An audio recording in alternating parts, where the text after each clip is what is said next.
Seguimos adelante en Telebuen Día. Es muy grato, como siempre, recibir al doctor Leonardo Costa. Fue prosecretario de la Presidencia en la administración del presidente Jorge Valle. Es abogado, se integra, bueno, con mucha pasión a su deporte. Es deporte, el turf. Buen día, Leonardo. Sin duda, buen día. ¿Cómo te va, Daniel? Bien, bien, muy bien. Un deporte, además, que ha tenido un notorio crecimiento en Uruguay. Sí, porque la actividad a través de la fuerte inversión que ha hecho el Estado y de la fuerte apoyo que ha dado el sector privado en esto, hoy por hoy nuclea aproximadamente unas 60.000 personas que viven de esta actividad en dos centros hípicos muy importantes, como es Maroña y Las Piedras. El domingo hay una muy buena actividad en Las Piedras, ya de paso invito a la gente. Bueno, pasamos el aviso, claro. Y también en Turf del Interior, con una profundidad brutal. Yo creo que conocer el fenómeno social que hay detrás del turf y económico que hay detrás del turf es una cosa que uno puede decir, esto es una actividad que realmente, yo digo, de mucha reinserción social. ¿Por qué? Porque en el barrio de Maroñas, por ejemplo, o los barrios aledaños al hipódromo de Las Piedras, mucha gente hoy está viviendo y trabajando del turf, que de pronto si no tuviera esta actividad no sé en qué andaría.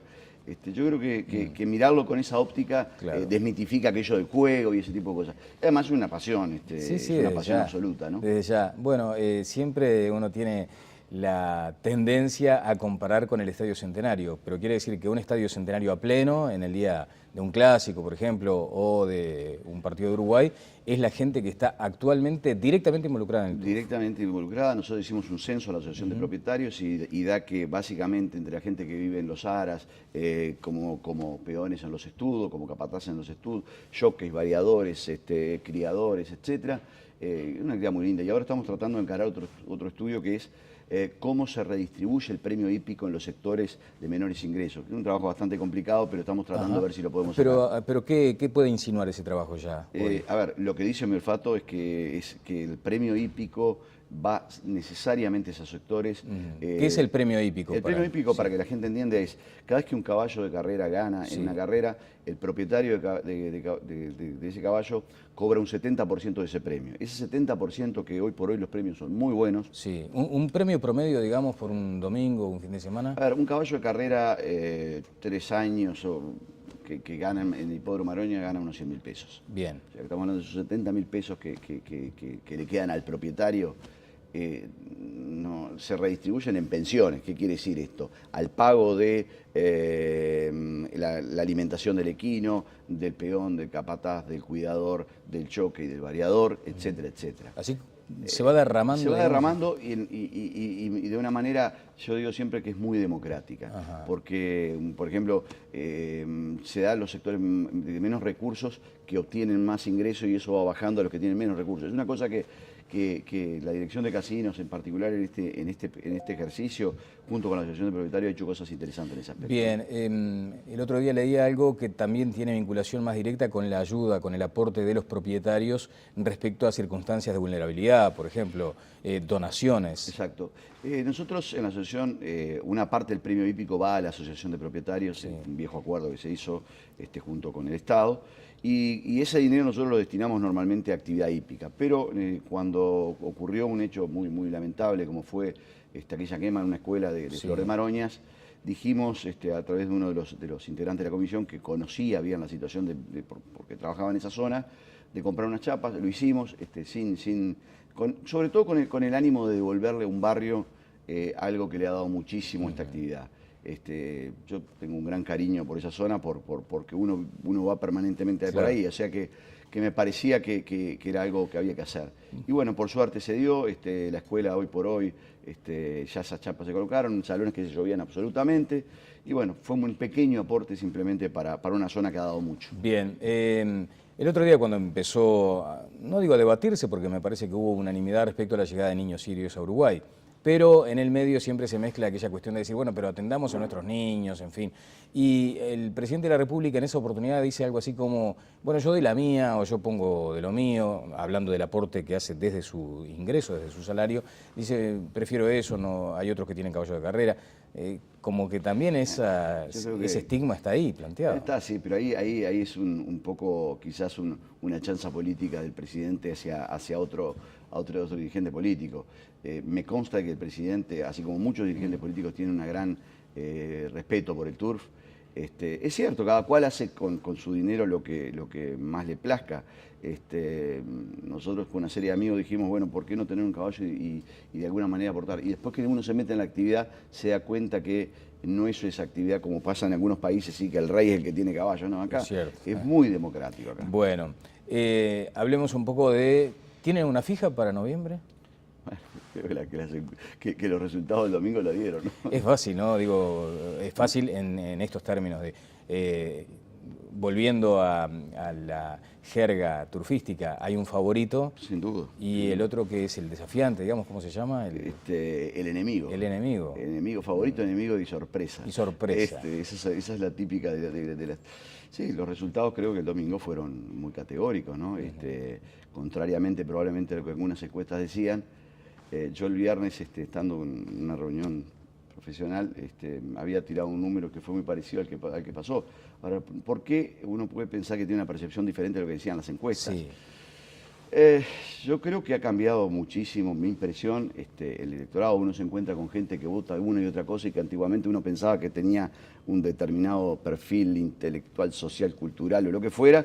Y yo creo que la gente tiene visiones totalmente diferentes. Tampoco, yo he visto estos días que la gente dice, ah, no, pero se vota con el bolsillo.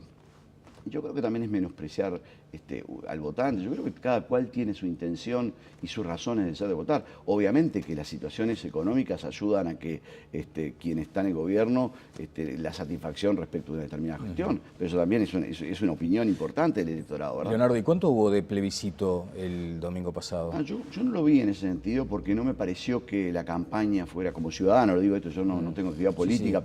pero no me pareció que estuviera plebiscitándose porque nadie lo planteó en esos términos.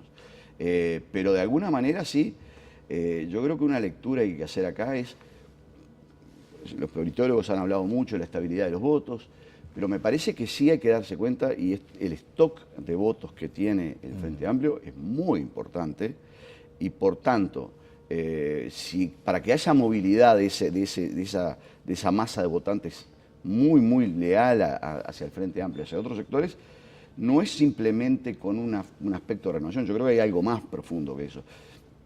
Yo los otros días miraba cómo había sido la votación, por ejemplo, del Partido Nacional en los últimos años, y del 2004 a la fecha, cuando votó más fue en el 2004 con el 35%, pero si uno mira para atrás, y lo mira, los otros días vi un tuit que justamente hablaba de cómo fue la evolución, donde mejor votó fue cuando el doctor Lacalle Herrera sale presidente con un 38%.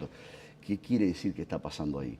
Que si eso es cierto y hay una estabilidad que es cercana al 30 y pico por ciento, para que el otro 40 y largo por ciento cambie, el resto de la población tiene que tener decisiones mucho más férreas. Yo creo que eso fue lo que ha pasado, es decir, con el Partido Colorado en particular, ¿no? Bueno, fue un golpe duro para el Partido Colorado, sin dudas. ¿Cómo lo sintió usted, digamos? No, con mucho pesar, porque creo que yo, digo, soy votante, no soy militante, no hago proselitismo, como quien dice, y creo que hubo un gran esfuerzo de Pedro, con una propuesta muy sólida, muy seria, y bueno, la gente la acompañó, pero creo que eso también no es para la crítica al candidato, sino para ver qué es lo que está pasando que de alguna manera no se enamora en el buen sentido, es decir, no se seduce al votante a decir yo soy una opción, el partido es una opción, etcétera, ¿no? Bien, si me permite voy a recordar un tuit suyo apenas conocido el resultado. Con la magnífica, y se encargó de poner entre comillas, magnífica idea de las familias ideológicas, los partidos tradicionales se aseguraron el fracaso, a terminar con esa locura nacida del conservadurismo. Sí, fue muy polémico y tuve una linda discusión ahí con mi amigo Carlos Ramela por esto y con algunos más. Yo creo que cuando salió la idea de su momento de la concertación, yo me parecía que también, como en la tertulia ahí del espectador, yo decía, me parece que de alguna manera no está bueno creer que necesariamente hay dos mitades con familias ideológicas. Ajá. Porque yo creo que cada ciudadano que vota no necesariamente vota por esa afinidad de esa supuesta familia. Y si uno lo toma en esa lógica de familiaridades ideológicas, conceptuales o de valores, lo único que uno está diciendo es la votación de esta parte menor simplemente va a ser un anexo al resto. Entonces, de alguna manera lo que le estoy encasillando al votante, y estoy encasillando un discurso que me parece que no es lo bueno. Y lo que quiero decir con esto es, el discurso vallista necesita tener una voz y básicamente necesita tener un espacio, y creo que eso es lo que faltó quizás en esta elección, o no se percibió, para decirlo de otra manera. Bien, doctor, ahora, ¿es la dirigencia la que envía un mensaje que la gente decodifica en esos términos? ¿Lo de las familias ideológicas, por ejemplo? Yo creo que sí, que hay algo de eso. Hay algo de eso, es decir, la gente creo que es mucho más sabia de lo que aquellos que hacen proselitismo. ¿Por qué? Porque la gente tiene sensibilidades personales y de hecho el que manda es el que pone el voto. Entonces me parece que sí, que decodifica como que parece que son iguales, parece que tienen valores iguales. Claro. Y yo creo que sin perjuicio de que pueda haber afinidades muy fuertes en algunos temas con el Partido Nacional, también puede haberlo con otros partidos. Y encancillar de antemano eso, creo que no es bueno, porque de alguna manera, en un sistema binario que termina siendo el balotaje, hace que se anticipe binariamente en la elección, digamos, de primera vuelta, ya esa decisión. Entonces me parece que Pedro terminó siendo prisionero quizás de esa propia situación, ¿no? Ajá. El vallismo encontró de pronto en el Frente Amplio el espacio que no tenía en el Partido Colorado. Yo no sé si es eso porque no hubo un discurso vallista. Lo que sí digo es que la sensibilidad social esa que tenía el vallismo puede ser que... Que ahora se denomina, por ejemplo, sensibilidad de izquierda. No, o de centro izquierda, porque yo creo que también... y me da la impresión de que una cosa que es importante es que hay valores dentro del Partido Colorado que tienen de pronto esa sensibilidad, y es importante que el partido, en una efervescencia de quienes están jugando esa cosa, puedan salir adelante, ¿no? Bueno, a propósito de lo que usted decía, sí, alguna apuesta se ganó porque considerábamos también que se podía dar este resultado en términos porcentuales. Y allí, claro, con el diario del lunes, de pronto es mucho más fácil el análisis, pero se sostiene esa conformación de la fórmula, que debió ser meditada de otra manera. ¿Usted entiende que allí hay, por lo menos a la hora de empezar con una evaluación, allí hay un principio de análisis, un error importante? Yo debo ser sincero, creo que focalizarnos en eso solo, eso puede haber decidido un medio punto porcentual. Ajá. Me parece que es más profundo el tema. O sea que la fórmula diferente a la que estaba integrada no mejoraba la performance. No, podía que sí, porque digo, esto es como decir, si lo hubiera hecho de otra manera, probablemente capaz que podría haber otro resultado. Pero no en Yo no creo que buscar, entonces, las razones únicamente ahí. Perfecto. Pero justamente yo creo que las razones, mi impresión como ciudadano, es que están justamente en la pérdida de esa diferenciación que tradicionalmente tuvo el Partido Colorado, vinculada a esa sensibilidad que se llama vallismo. Claro, por eso la pregunta entonces apunta hacia eso. Ese predominio que hoy tiene el sector que representa Pedro Bordaberry, ¿desplazó en alguna medida ese cerno vallista? Y probablemente, vamos a poner otros términos, quizás los sectores vallistas no supieron captar a ese electorado que se fue. Ajá. Porque si no, de lo contrario, parece que uno todas las culpas se las tira al hombre que puso la cara en las elecciones. Yo creo que hay que valorar muchísimo personalmente eso. Me da la impresión de que también el otro sector no supo tampoco ingresar más, o no pudo, porque no supo es una muy petulante de mi parte. No supo. Entonces yo creo que ahí está el gran desafío para que el Partido de Colorado no sea algo testimonial, porque en definitiva habemos muchos votantes que nos sentimos identificados con esa tradición vallista y con ese sentimiento vallista, ¿verdad? Bueno, ¿tiene definido el voto? Mire, yo prefiero la opción aquella que dice mi amigo Amado, libertad de opción. ¿Esto qué quiere decir? No sigo recomendaciones. No sigue consejos de la dirigencia. Correcto. En este caso, la emitida por el CEN Colorado. Y por muchas de las agrupaciones. Por muchas de las agrupaciones. Y por el propio Pedro. Y adelantado esa misma noche. Que yo respeto esas decisiones, así como quiero que se respete la mía, ¿no? Pero no va por ese lado. No voy por ese lado. ¿Va a votar entonces a Tabaré Vázquez? Voy a votar a Tabaré Vázquez. Costa, cuando uno empieza con este análisis, se pregunta, bueno... Perdón, una cosa importante, yo no hago proselitismo, no le digo a nadie lo que tiene que hacer, digo lo que yo hago. Claro, porque además parece, o resulta paradójico que se pretenda decir, dejo en libertad de acción, como que si el votante... Pero lo que pasa es que es importante eso, porque hay un montón de gente que tiene diferentes razones, acá hay una cuestión racional, mi voto es racional, no es otra cosa. Claro. Si hay cuestiones racionales que me parece que hay que respetar. Lo peor que puede buscar un partido son las unanimidades. Un partido con unanimidades es un partido que se achica. Y yo creo que una colectividad o cualquier actividad humana que no permite la diversidad es complicado. Se reprocha, se cuestiona muchas veces el manejo abusivo de las mayorías. Hubo procesos que regimentaron al partido en algunos casos, inconvenientemente?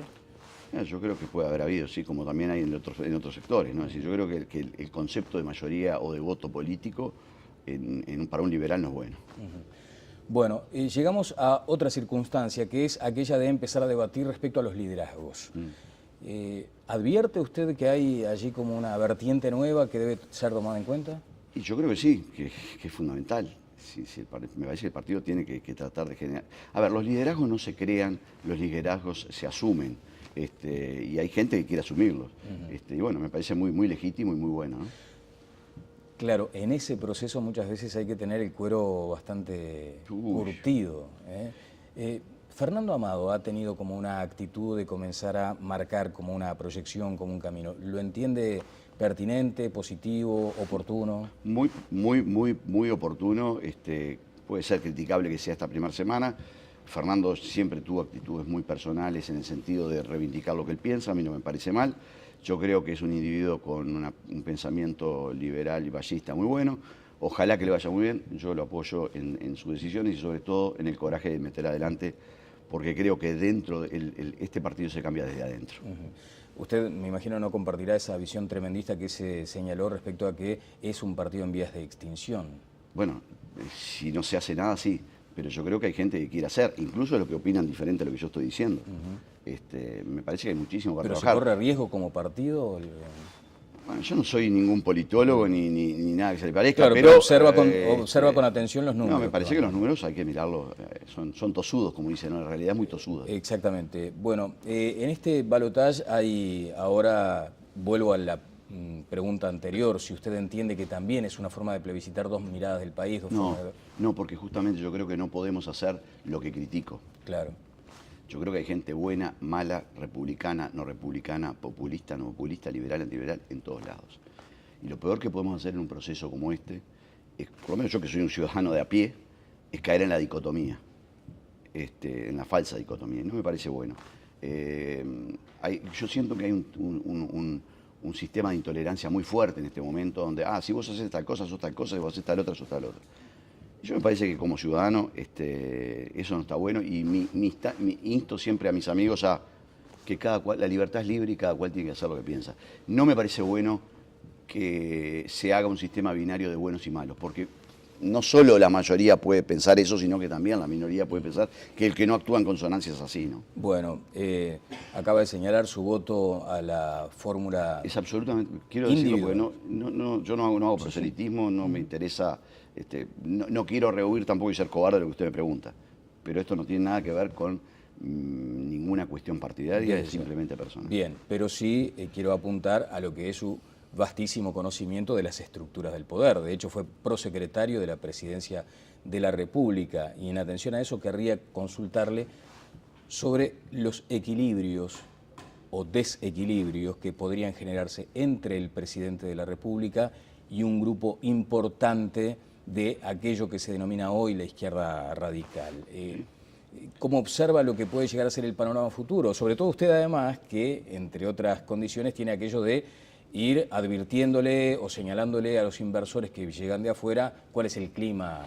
Bueno, ahí va a depender de dos personas esto, más de dos personas. Yo creo que va a depender del presidente electo, si es que fuera el caso de Tabaré Vázquez, y naturalmente del propio Mujica, que va a estar en el Senado. Pero también va a depender de las demás fuerzas políticas. Porque yo creo que el riesgo que yo veo racionalmente es que si nosotros que entramos en un proceso de división absoluta acá, logremos que se radicalicen los sectores más radicales. Yo creo que acá tiene que haber una actitud de diálogo, la Reñaga va a tener un papel muy importante, creo que Pedro va a tener un papel muy importante en tratar de buscar un diálogo para que eso no suceda. O sea, ¿puede volverse aquel país de la concertación, digamos, de la necesidad de dialogar? ¿O un gobierno que puede quedar bloqueado? Yo espero que no quede bloqueado por el bien del Uruguay. Lo que sí también le digo es, me parece que hay ciertos temas que el Uruguay debiera tratar de solucionar. El de la educación es el más importante, porque si nosotros creemos que por lo que se votó el domingo no vamos a estar hablando del tema de educación, el tema de educación es mucho más importante que lo que se votó el domingo, porque es el futuro. Y eso a mí me preocupa mucho, ¿no? Le preocupa ese tema. Volvamos brevemente al espacio en el que usted se siente además tan cómodo, que es el de Maroñas. Allí también cada tanto hay como fuertes señales, impactantes señales de inseguridad. De hecho, algunas modalidades son casi que exclusivas de ese barrio, ¿no? Los chiquitos que haciendo que juegan, detienen autos y allí se los asaltan. ¿Cómo ve ese asunto? O sea, de difícil solución, desde su punto de vista, ¿está bien ese mensaje que se señala? ¿Va a continuar al frente el equipo que hoy está llevando adelante la seguridad? Yo creo que el tema de la seguridad le preocupa al 100% de los ciudadanos, me parece. Nuevamente, no creo que los que yo no voté sí, pero digo que haya votado es porque le preocupa y al resto no le preocupa, a mí me preocupa mucho, no sé si será la solución, pero bueno. Usted no votó el sí. ¿Qué mensaje dieron a aquellos que sí optaron por...? Que quieren seguridad y yo también quiero seguridad. Yo quiero mucha seguridad porque me parece que, sobre todo quiero una justicia mejor, no porque esta sea mala, sino porque creo que tiene que mejorar. Hay herramientas que se están discutiendo, como el nuevo Código de Proceso Penal, que es muy importante, mucho más importante de lo que el ciudadano a pie de pronto cree. A mí me gustaría mucho que determinadas cuestiones se vayan cambiando, pero lo que sí digo es, si es Bonomi o no es Bonomi, yo creo que se ha hecho una gran inversión en el Ministerio del Interior. Se han invertido en cárceles, que es una de las cosas que yo siempre decía, el que no invierta en cárceles no está dándose cuenta que el fenómeno delictual ocurre muchas veces desde dentro de la cárcel, ¿verdad? Entonces, es muy importante eso. Me da la impresión de que no solo con trabajo sale del delito, hay mucho tema educativo, en Maroñas en particular, o en esa zona que usted dice, que no es una partecita de Maroñas, muy menor. Hay un tema de asentamientos complicado, pero no porque el que esté en asentamiento sea delincuente, por favor, sino porque hay una falta de acceso a determinados servicios policiales y eso que me parece que es algo a observar. Bien, finalmente, porque no nos queda mucho tiempo, ¿cuánto tiempo trabajó con Guarteche usted? Guarteche trabajó conmigo, o yo trabajé con él, desde el 2001 en adelante, ¿verdad? Son 4 años, una gran persona. Cuando hizo aquella gestión importante en el... Para mí es el individuo que más sabe de seguridad en el Uruguay. Es el que más sabe de seguridad. A mi juicio, yo de los que conozco. Sí. ¿Sabe lo que me dijo acá? Sí. Que el sistema político en su conjunto, salvo algunas excepciones, no conoce exactamente lo que está pasando en inseguridad y que es aún mucho más grave que lo que se percibe. Mire, yo cuando trabajé con Guarteche una cosa que le dije y que él siempre me la recuerda cuando me ve, es yo de estos temas no sé, el que sabe es usted dígame lo que hay que hacer. Si yo veo que el sentido común me dice que lo que usted me dice está mal, se lo voy a decir para que me convenza. Y por tanto, yo creo que él sabe mucho más y creo el fenómeno del microtráfico en los barrios es complejo. Los liderazgos de poder, yo creo que la gente dice, hay ajuste de cuentas, son muy complejos. Y eso hay que entenderlo, hay que tratar de romperlo porque de lo contrario se crea un paraestado. Es un fenómeno que ya en Brasil ocurrió con las favelas, acá es mucho más fácil de atacar, es mucho más fácil de controlar y me parece que es una de las prioridades que un hombre como Guarteche las conoce muy bien, ¿no? Bien, esa tendencia a la feudalización del delito, por ejemplo. Por supuesto, de familias que viven del delito, de personas con influencias muy importantes entre los barrios, que realmente generan un fuerte cuestionamiento al propio Estado. Y me parece que ese es uno de los temas que el Uruguay... ¿Está subestimando? No, yo creo que el Ministerio del Interior y me parece que muchos dirigentes políticos nos están subestimando. Quizás nosotros como ciudadanos no lo vemos. Está bien. Muchísimas gracias, Gracias. Leonardo. El doctor Leonardo Costa estuvo con nosotros. Vamos a una breve pausa y seguimos adelante en Telemundo.